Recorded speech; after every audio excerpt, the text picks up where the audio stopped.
Pemirsa, selangkah lagi Garuda Muda menuju Olimpiade di Paris. Lantas bagaimana peluang Indonesia menghadapi Uzbekistan pada malam nanti? Bergabung di studio kami ada rekan kami, produser lapangan CNN Indonesia, spesialis olahraga dan juga dikenal sebagai jurnalis sepak bola begitu ya, karena juga melatih anak-anak muda begitu ya. Bung Diego, selamat malam. Apa kabar Ya, Anda? selamat malam Heranov. Sudah Alhamdulillah berwarna baik. merah kostumnya, Yap, memberikan semangat kepada para skuad Garuda Muda di Doha, Qatar. Anda tidak berada di sana?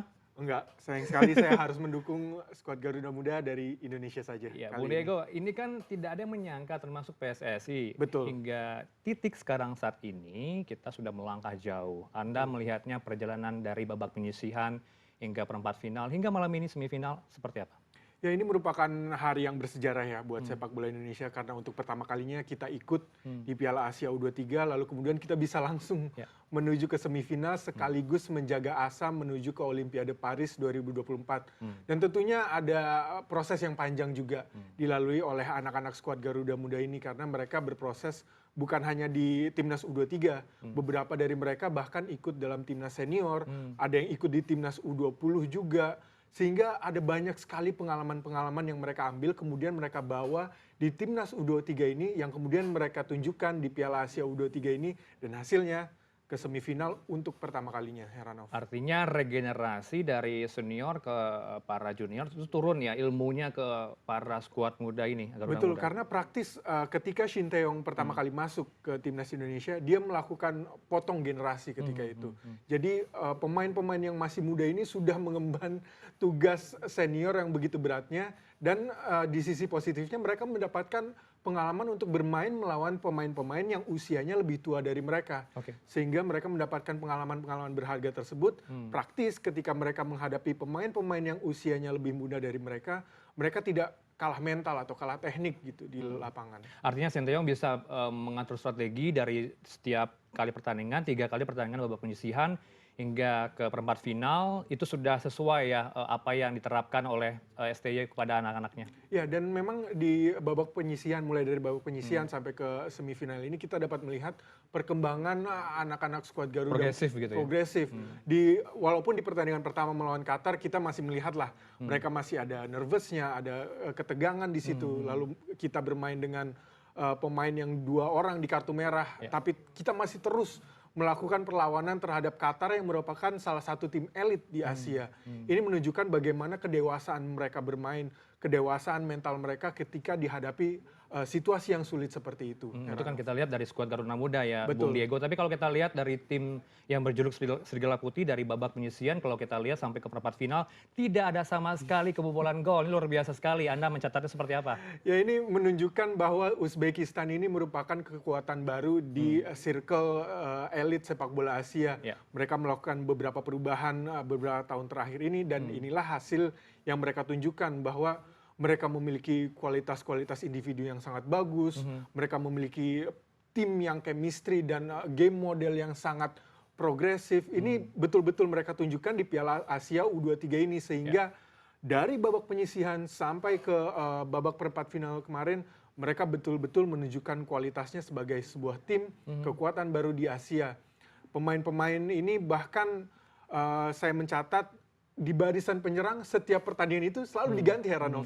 Karena kualitasnya ini tidak jauh berbeda antara satu pemain dengan pemain yang lain. Oke. Dan betul-betul ditunjukkan dengan skor yang mereka tunjukkan mulai dari penyisihan sampai perempat final. Artinya tidak salah orang menyebut bahwa tim Asia yang kental dengan nuansa Eropa begitu ya. Betul. Dan mereka memang memiliki kerjasama yang cukup erat juga dengan Rusia, dengan negara-negara tetangganya di Eropa Timur, sehingga mereka bisa menambah atau menggali pengalaman dari pertandingan-pertandingan dengan klub-klub tersebut. Itu kita lihat perjalanan mereka di babak penyisihan hingga perempat final dan juga semifinal pada hari ini di titik semifinal. Bung Diego, kalau kita lihat juga head to head-nya, sebelumnya mereka sudah bertemu ya tim nasional dengan Uzbekistan di laga-laga sebelumnya. Kalau saya catat nih, di 2023 Uzbek mengalahkan Indonesia di Asian Games. Anda melihatnya seperti apa? Ya, ini menjadi satu hal yang bisa menjadi sedikit menjaga asa kita ya menghadapi Uzbekistan ini. Walaupun kita akhirnya kalah di babak perpanjangan waktu dengan skor 2-0, tetapi selama 90 menit kita bisa mengimbangi permainan Uzbekistan ini. Oke. 0-0. Dan satu hal positif lainnya adalah pemain-pemain yang bermain saat itu, yang bermain di timnas U23 saat ini, seperti Hernando Ari, kemudian juga ada Rizky Ridho, kemudian juga ada Ramadan Sananta, kemungkinan akan bermain lagi di pertandingan malam hari ini, ditambah juga dengan kekuatan baru seperti Ivar Jenner, kemudian juga Nathan Chuaon. Ini bisa menambah peluang kita untuk mengimbangi permainan Uzbekistan. Selain itu juga di Asian Games 2023 lalu, Marcelino Ferdinand sendiri tidak dapat bermain kan. Namun kali ini ia bisa bermain pada pertandingan malam hari ini harapannya. Artinya pemain-pemain tadi sudah bisa membaca ya karakter pemain dari Uzbekistan, termasuk juga strategi yang dimainkan oleh mereka begitu ya. Dan adanya sehingga sudah terbaca. Ya, adanya juga peningkatan kualitas dari permainan kita sendiri seperti yang kita lihat semenjak babak penyisihan kemarin yang selalu meningkat secara progresif dari pertandingan melawan Qatar, kemudian pertandingan melawan Yordan, kemudian pertandingan melawan Korea kemarin ada peningkatan penampilan dari. Kemudian kalau kita lihat juga head to head kiprah antara Indonesia dengan Uzbekistan ini laga imbang tercipta ketika ada pertandingan persahabatan anniversary PSSI pada 2018 silam. Apa yang bisa Anda lihat dari pertandingan tersebut? Ya memang itu pertandingan yang sudah cukup lama berlangsung ya. Akan tetapi perlu di-highlight adalah ketika itu timnas U23 Uzbekistan merupakan juara Piala Asia. Dan sebagian besar juga bermain di timnas senior yang menghadapi timnas senior Indonesia waktu itu. Kalau tidak salah di masanya Andri Tani. Artinya selama kita bertemu dengan Uzbekistan 90 menit, kita bisa kok bermain imbang dengan mereka. Kita bisa meladeni permainan mereka walaupun mungkin di atas kertas secara kualitas individu mereka di atas dari permainan anak-anak timnas. Diego ditahan dulu, kita akan lihat bagaimana kemudian animo masyarakat untuk nonton bareng pada malam ini. Kita langsung tanyakan ke rekan kita ya Diego. Sudah di lapangan dari koresponden kami Mardika Utama, langsung kita cek kesiapan live reportnya di GBK. Silakan Dika, kan nampaknya sudah ramai sekali di GBK. Apa yang bisa Anda gambarkan suasana terbarunya? Silakan. Iya, selamat malam Heranov. Sekitar 2 jam lagi menuju kick off babak semifinal Piala Asia U23 antara Indonesia melawan Uzbekistan. Tempat saya melaporkan saat ini di Gelora Bung Karno, tempat salah satu nonton bareng ini sudah mulai ramai ya, dengan supporter tim nasional, dengan segala atributnya, dengan jersey timnas, dengan bendera yang sudah dibawa seperti yang Anda lihat di belakang saya ini. Saya mau coba untuk berbincang dengan salah satunya nih. Ini salah satu Mojang Priangan datang langsung ke GBK nih. Dengan siapa, Mbak? Dengan Feni. Mbak Feni ini dari mana dan kenapa masih 2 jam lagi udah datang aja nih? Oh ya, saya aslinya dari Bandung Mas, sekarang ngekosnya di Setiabudi. Dan kenapa jam segini udah datang? Karena antusiasme dan juga pengen duduk paling depan buat nonton timnas Indonesia. Nah, biar visualnya paling jelas ya. Kalau sebelahnya nih, dengan Mas siapa Mas? Dari Dimas. Mas Dimas dari mana? Dari Palmerah. Mas dari Palmerah, deket ya ke sini ya. Prediksinya gimana nih Mas untuk pertandingan malam nanti Mas? Kalau menurut saya prediksi ini kan lawannya Uzbekistan. Ini terlalu berat ya. Menurut saya sih di babak kedua bakal ngegolin, ini yang feeling saya ngegolin Ramadan Sananta. Ya, Ramadan Sananta ya, karena tidak ada lagi striker selain Hoki Caraka karena Rafael Strike tidak bisa tampil ya. Boleh dong yel-yel sedikit nih.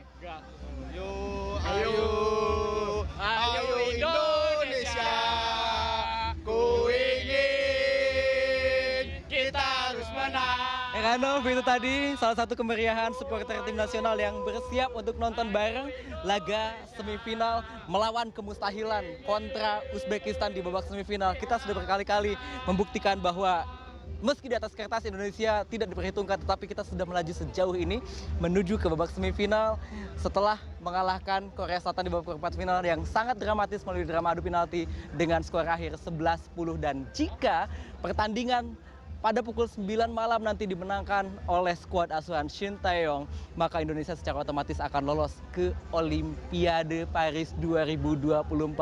Dan kita tentu akan menantikan seperti apa jalannya nonton bareng, dan di sini juga sudah cukup banyak ya. Diprediksi ini akan mencapai lebih dari 5.000 orang. Ada 1, 2, 3, 4 layar yang disiapkan di tempat ini saja, karena informasinya di GBK sendiri ada 2 area, yaitu di depan official Garuda Store dan juga di Plaza Tenggara. Tetapi di tempat saya melaporkan saat ini menjadi salah satu titik keramaian yang ada, karena sudah mulai banyak ya. Kalau kita lihat ini di area luar maupun juga di ring road ini sudah mulai berdatangan para supporter timnas yang bersiap untuk menyaksikan sejarah baru dalam dunia sepak bola Indonesia. Melaju ke babak semifinal sebagai debutan pun sudah menjadi sejarah. Nah, kalau kita sedikit ulas pertandingan malam nanti, ini seperti David melawan Goliat ya. Karena Indonesia secara ranking FIFA ada di 164, sementara Uzbekistan di maksud saya 134, tetapi Uzbekistan ada di ranking 64. Kemudian rekam jejak Uzbekistan sendiri di turnamen Piala Asia U23 ini sangat superior. 12 gol berhasil disarangkan dari 4 pertandingan dan belum pernah kemasukan satu kali pun.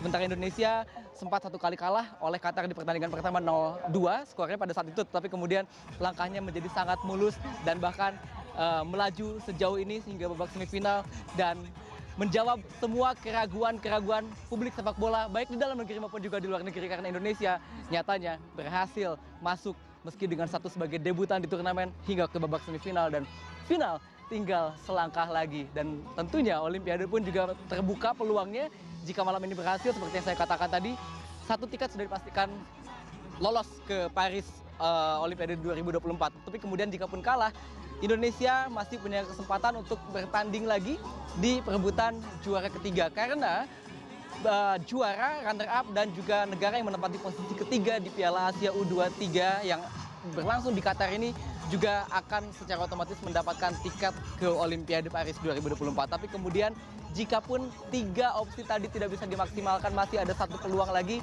yang juga cukup terbuka lebar, yaitu adalah melalui babak playoff melawan juara keempat Piala Afrika U23 itu Guinea, yang tentunya juga masih bisa berpeluang untuk skuad Shin Taeyong berlaga di Olimpiade, mengulang kesuksesan Indonesia di Olimpiade tahun 1956 atau 68 tahun yang lalu, di mana saat itu Endang Witarsa, kemudian juga Rusli Ramang yang dilatih oleh Tony Pogacnik berhasil maju hingga ke babak perempat final sebelum akhirnya dikalahkan oleh Uni Soviet. Kita tentu berharap hasil terbaik akan ditorehkan oleh Pratama Arhan dan kawan-kawan. Heranov, kembali ke Anda. Terima kasih koresponden CNN Indonesia Mardika Utama langsung dari GBK. Dan kita tanyakan juga bagaimana kemudian suasana di Jogja. Bung Diego, kita langsung tanyakan ke rekan kami yang ada di sana. Ada koresponden CNN Indonesia, Hendrawan Setiawan. Selamat malam, Hendrawan. Anda berada di mana ini? Kalau kita lihat suasana GBK penuh dengan nuansa merah, kostum-kostum merah. Tapi kalau di sana bagaimana? Silakan. Heranov, saat ini saya sedang berada di Bangsal Kepatihan. Ini adalah kantor Gubernur Daerah Istimewa Yogyakarta. Sebenarnya acara di Yogyakarta ini cukup banyak, acara nobar di sejumlah tempat. Kami melihat hampir di semua kabupaten kota di Daerah Istimewa menggelar acara nonton bareng, dan salah satunya di Bangsal Kepatihan. Sebenarnya Bangsal ini tidak menjadi lokasi awal, namun sebenarnya berada di Bangsal Wiyoto Projo yang berada di komplek yang sama. Namun karena saking banyaknya antusiasme warga masyarakat yang ingin menyaksikan nobar di Bangsal Kepatihan ini, maka kemudian lokasinya dipindah dengan jumlah yang lebih banyak. Dan kalau kita bisa melihat di sebelah kanan saya, ini sudah dari sekitar pukul 7 kurang tadi sudah ada yang datang menuju ke Bangsal Kepatihan. Mereka sebelumnya sudah mendaftar secara online, dan kemudian hari ini ditambah kapasitasnya menjadi lebih banyak, 2 kali lebih banyak. Dan tidak hanya itu, nanti mereka akan nonton di Bangsal Kepatihan di belakang saya. Nanti juga rencananya akan dihadiri oleh Gubernur Daerah Istimewa Yogyakarta yang juga Raja Keraton Yogyakarta Sri Sultan Hamengkubuwono ke-10, dan nonton dengan gaya Jogja, yaitu nanti nonton dengan cara lesehan. Dan tidak hanya itu, yang menarik adalah di sebelah kiri saya juga sudah disiapkan makanan khas Yogyakarta, ada bakmi Jawa, ada ronde, dan ada sejumlah makanan lain yang akan dihidangkan kepada warga masyarakat Yogyakarta yang nantinya akan menonton nobar di Bangsal Kepatihan ini. Dan informasi yang kami dapatkan, memang awalnya Sri Sultan Hamengkubuwono ke-10 belum atau tidak dijadwalkan hadir, namun melihat antusiasme warga masyarakat di Yogyakarta, sore tadi kami mendengar informasi bahwa Sri Sultan Hamengkubuwono ke-10 akan hadir di sini. Kita akan tanyakan langsung ke Kabag Humas dan Protokol Pemda DIY, Mas Ditya Aji. Mas Ditya, ya, konfirmasi dulu. Ngasot dalam Sri Sultan Hamengkubuwono ke-10 akan hadir malam hari ini? Insya Allah hadir. Insya Allah hadir. Apa nanti? Jadi memang seperti tadi yang Mas sudah sampaikan, kita juga kaget juga ternyata beliau berkenan hadir. Awalnya yang kita rencanakan Pak Sekda yang hadir membersamai masyarakat Jogja yang awalnya di Pendopo Wiyoto Projo, karena beliau berkenan hadir, maka kita geser di Bangsal dengan jumlah yang lebih banyak tentunya. Nah, awalnya sebenarnya dibuka dengan kuota berapa gitu misalnya, dan kemudian saat ini mencapai jumlah berapa? Oke, jadi memang awal kita buka sekitar 600 dan ini kita tambah 2 kali lipat, Mas. Ya, 2 kali lipat. Nah, pertanyaannya mengapa kantor Gubernur Kepatihan ini menggelar acara ini, Mas? Kenapa ini dilakukan di sini gitu? Oke, jadi memang ini salah satu bentuk dukungan kami kepada Timnas ya, karena ini merupakan sejarah juga dan kami ingin memperlihatkan bahwa masyarakat Jogja antusias dan ikut mendukung Timnas agar bisa lolos ke final. Mas, ini kalau ngelihat gayanya tadi saya sempat bilang ini benar nanti lesehan dan kemudian ada makanan Yogyakarta, khas Yogyakarta yang disidangkan, angkringan termasuk? Betul, betul. Jadi kita menyediakan bakmi ya, itu semangatnya terdengar ya.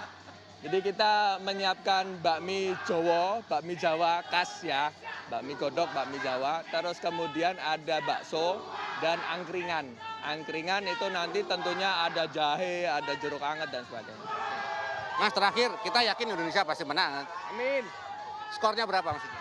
Waduh, kalau saya 2-0. Ya. 2-0 untuk Indonesia. Iya, Maju dong ke final. Ya, semangat awalnya. Yakin. Baik, Mas, semoga acaranya berjalan lancar ya, Mas ya. Baik.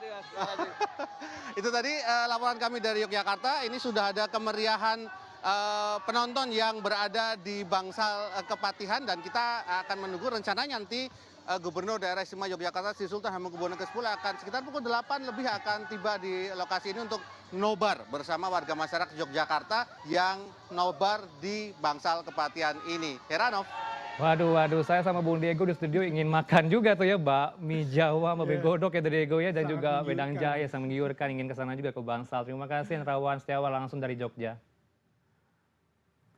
Baik, selanjutnya dialog ini bersama Bung Diego, jurnalis olahraga kami yang sudah di studio. Tadi saya sempat menanyakan soal bagaimana kemudian laga persahabatan tadi ya PSSI. Kemudian juga kalau kita dengarkan tadi statement dari para pendukung Indonesia di GBK, tadi statementnya kalau siapa yang bakal menggolkan Indonesia nanti menggolkan lawan dari Uzbekistan.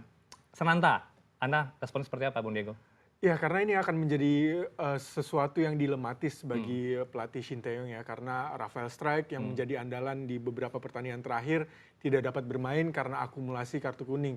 Dan memang peran dari Rafael Strijk ini bukan hanya golnya saja seperti pada pertandingan melawan Korea kemarin, tetapi dari bagaimana pergerakan dia sebagai penyerang, melakukan link up play, kemudian melakukan screening bola, menahan bola, menunggu teman-temannya memberikan bantuan ketika menyerang, dan juga di fase bertahan ia sangat rajin untuk menutup pergerakan lawan, terutama back-back lawan dan juga pemain gelandang bertahan lawan, sehingga passing yang dilakukan lawan itu tidak serta-merta langsung masuk ke area tengah, bahkan area pertahanan Indonesia karena sudah dibendung oleh Rafael Strijk terlebih dahulu. Ini kemudian yang harus menjadi pikiran dari Shin Tae-yong sendiri. Dan Shin Tae-yong sendiri merupakan pelatih yang kita kenal sebagai prankster.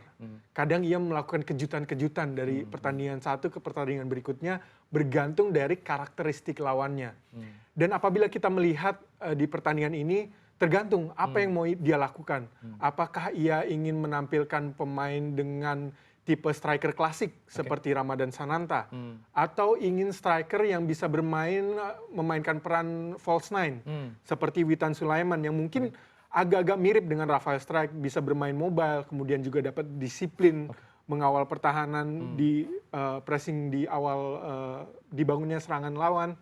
Inilah yang kemudian bisa menjadi opsi-opsi bagi Shin Tae-yong. Selain tentunya ada juga Hoki Caraka yang mungkin memiliki work rate yang cukup tinggi, akan tetapi memang finishingnya masih ditunggu oleh netizen maupun oleh staf pelatih dari Timnas U23 Indonesia. Oke, artinya sudah terbaca gitu ya formasi line up yang akan tercipta nanti di semifinal. Kalau Anda melihatnya untuk lini depan, lini tengah, lini belakang sudah terbentukkah komposisi yang tepat dari Shin Tae-yong kepada Garuda Muda?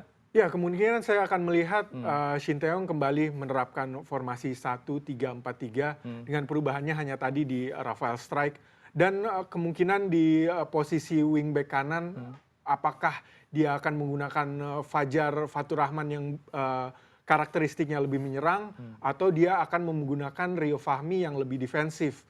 Kemudian di posisi center back kanan juga apakah dia akan menggunakan Komang Teguh atau menggunakan Ferrari. Akan tetapi saya sepertinya melihat penampilan Komang Teguh lebih meyakinkan, dan di posisi wingback kanan sepertinya Rio Fahmi akan start terlebih dahulu karena dia akan berusaha untuk membendung serangan-serangan yang dilakukan oleh Uzbekistan. Karena seperti yang kita ketahui, Uzbekistan ini memakai formasi 1-4-2-3-1. Dan seringkali ketika melakukan penetrasi ke area pertahanan lawan, mereka akan menyerang melalui sisi sayapnya. Terutama sisi sayap kiri, di mana di situ ada Abosbek Faizullayev yang merupakan salah satu pemain bintang mereka. Dan yang akan menjadi kekhawatiran kita, yang membuat kita deg-degan nantinya sepertinya, karena sisi kanan timnas U23 Indonesia ini merupakan salah satu titik lemah yang diincar ketika pertandingan melawan Korea kemarin. Dan memang beberapa kali gol yang disarangkan oleh lawan berasal dari area tersebut. Ini yang harus menjadi perhatian dari Apakah Shin Tae-yong. titik lemah tadi sudah dibaca oleh Uzbekistan? Sepertinya sudah dibaca, karena biasanya tim-tim ini sudah memiliki analis-analisnya tersendiri, sehingga itu sudah dibaca. Tapi Heranov, kalau kita melihat dengan formasi 1-4-2-3-1 itu, biasanya mereka akan menyerang dengan sayap dan penyerangnya dan juga midfieldernya, itu juga menyisakan ruang kosong yang bisa dimanfaatkan oleh timnas kita. Harus hati-hati begitu, waspada Betul. begitu ya Bu Diego. Bu Diego, kita tahan lagi karena ada laporan langsung juga dari Surabaya, Jawa Timur untuk melihat keseruan nonton bareng di Jawa Timur. Dengan rekan kita ada koresponden Miftah Farid. Silakan Miftah Farid, tadi sudah ada dari Jogja, dari Jakarta nampaknya sudah ramai. Bagaimana dengan Surabaya? Sudah nampak juga ramai di belakang Anda. Halo Heranov, ribuan warga sudah datang ini masuk ke Balai Kota Surabaya untuk menyaksikan laga antara Timnas Indonesia U23 melawan Uzbekistan U23. Masih sekitar 1,5 jam lagi, tapi di wilayah tempat saya melaporkan ini, tepatnya di halaman Balai Kota Surabaya, Anda bisa melihat orang terus berdatangan, warga Surabaya dan sekitarnya. Dan ini salah satu supporter Indonesia yang pakai pakaian unik. Kalau Oke, Mas, ini masih 1,5 jam lagi. Kok datang lebih awal gimana, Mas? Iya, memang kita menuju lebih awal untuk mendukung tim Indonesia U23. Asal mana ini, Mas? Asal Surabaya. Oke. Kalau mendukung timnas dengan bahasa Surabayaan, piye, Mas? Ayo didukung U23 supaya Indonesia menang U23. Apalagi dari arek-arek Surabaya, Arhan dan teman-teman semuanya. Oke. Nanti kira-kira berapa kosong, Mas? 3 poin, 3. Untuk siapa? Apa? Untuk siapa? Untuk Indonesia 2-0. Skor berapa? 2-0. Yakin menang? Menang yakin. Oke, Mas. Harus optimis. Ini, Mas. Kira-kira kalau menang, senjatanya Indonesia yang dipunya Indonesia apa? Ini Mas, hanya satu merah putih untuk semuanya Indonesia. Mas, kalau pemain Indonesia timnas yang sekarang membela timnas yang asli Surabaya, sopo? Coba sebut no. Arhan, Rizky Ridho, Sopo? Marcelino Ferdinand, Oke, yang lain siapa? Rizky, Hernanduari. Oke, mantap. Terakhir, Mas, salam untuk supporter Indonesia, seluruh Indonesia. Untuk supporter Indonesia, ayo kita ramaikan malam ini di usia 23 timnas. Yuk kita ramaikan Balai Kota semuanya. Yuk bonek-bonek silakan hadir bersama Pak Eri Cahyadi. Kita geprek kota Surabaya. Yuk. Oke, Heranov, ini masih terus datang di belakang saya. Sudah ada supporter yang juga menggunakan atribut yang tak kalah besar, bendera bergambar Garuda dan juga disertai dengan musik. Dan ini menjadi salah satu rombongan terbesar yang terus berdatangan di Balai Kota Surabaya untuk mendukung timnas kita, timnas U23 yang sekitar 1,5 jam lagi akan berlaga di semifinal melawan Uzbekistan U23. Kita masih menunggu bagaimana hasilnya, tapi yang jelas dari semua warga Surabaya yang saya tanya, mereka memastikan Surabaya bisa menjawab semua tantangan, semua keraguan, karena kita tahu Uzbekistan merupakan tim unggulan yang pernah juga juara di level ini, dan kita berharap seluruh warga Surabaya, bahkan dua pemain mereka yang merupakan warga asli Surabaya, yaitu Marcelino Ferdinand yang selama ini sudah berkarir di Eropa, bisa mengeluarkan semua kemampuannya dan membuat warga Surabaya bangga. Selain ada Marcelino, ada juga Rizky Ridho yang rencananya juga keluarga dua pemain ini diundang juga untuk nobar bersama ribuan warga di Balai Kota Surabaya. Heranov, bukan hanya di Balai Kota, banyak sekali tempat di Surabaya yang melakukan nobar serupa, termasuk juga tak jauh dari lokasi ini, yaitu di Gedung Negara Gerahadi yang juga melakukan nobar serupa. Di Balai Kota ini saja, untuk menjawab antusiasme warga Surabaya, pemerintah kota bekerjasama dengan Klub Persebaya, Klub Kebanggaan Warga Surabaya, membuka 8 layar lebar. Sebagian ada di dalam balai kota, sebagian juga ada di luar. Ini saking banyaknya warga yang datang sehingga mereka tidak bisa semuanya masuk, dan ini diakomodir oleh pemerintah kota untuk bisa menikmati laga ini tanpa harus berdesakan di banyak titik, ada 8 titik di balai kota ini. Heranov. Baik, penting sekali kita di studio ya gitu ya Bung Diego ya, melihat keseruan, keramaian di Surabaya, Jawa Timur, apalagi menggunakan kostum daerah. Kita harapkan doa yang terbaik juga, doa Anda, doa kita semua, masyarakat Surabaya. Terima kasih Miftah Farid langsung dari Surabaya, Jawa Timur. Bung Diego, ini terakhir pertanyaan saya, ada 2 poin. Yang pertama adalah Uzbekistan punya Kusanov, kemudian di Liga Prancis ya bermainnya, kemudian ada juga Faizullayev yang juga bermain di Liga Rusia, CSKA Moskow begitu. Ya. Apa yang Anda lihat dari 2 orang ini sebagai pemain andalan mereka, dan juga yang terakhir prediksi Anda nanti skornya berapa? Ya, Faizullayev dan juga Kusanov ini merupakan bagian dari proses yang dilalui oleh sepak bola Uzbekistan, di mana dalam beberapa tahun terakhir mereka melakukan reformasi terhadap sepak bola mereka, mulai dari infrastruktur sepak bola yang dibangun bersama dana bantuan presiden dan juga AFC, kemudian juga mereka melakukan restrukturisasi liganya, di mana mereka menggelar Liga U18, U16, kemudian juga ada beberapa regulasi yang membuat pemain-pemain mereka itu semakin berkembang secara domestik. Contohnya Bunyad Kortashkent yang merupakan timnas raksasa mereka. Itu mereka mengambil kebijakan untuk hanya merekrut pemain-pemain di bawah usia 25 tahun. Sehingga pemain-pemain terbaik itu tidak terpusat di klub itu saja. Jadi pemain-pemain terbaik bisa merata di semua peserta klub-klub yang lain, sehingga kompetisinya menjadi lebih kompetitif. Selain itu juga ada Olympic FC yang didirikan untuk pemain-pemain berbakat yang berasal dari akademi-akademi di seluruh Uzbekistan, kemudian diikutkan di situ, diikutkan dalam kompetisi, sehingga muncullah pemain-pemain seperti Kusanov, seperti Faizullayev. Skor terakhir? Skor terakhir saya berharap 2-1 untuk Indonesia. 2-1, 2 untuk Indonesia, 1 untuk Uzbekistan. Amin ya rabbal alamin, kita harapkan yang terbaik gitu, manifesting gitu. Kata anak sekarang yang FOMO sekali ya. Baik, terima kasih Bung Diego Basro dengan kami di Prime News untuk mengelaborasi bagaimana kemudian analisa peluang dari timnas skuad Garuda Muda berlaga di semifinal pada malam nanti. Terima kasih kehadirannya di studio. Dan Prime News akan segera kembali pemirsa dengan informasi langsung dari Qatar jelang pertandingan Indonesia melawan Uzbekistan di Piala Asia U23. Tetaplah bersama kami.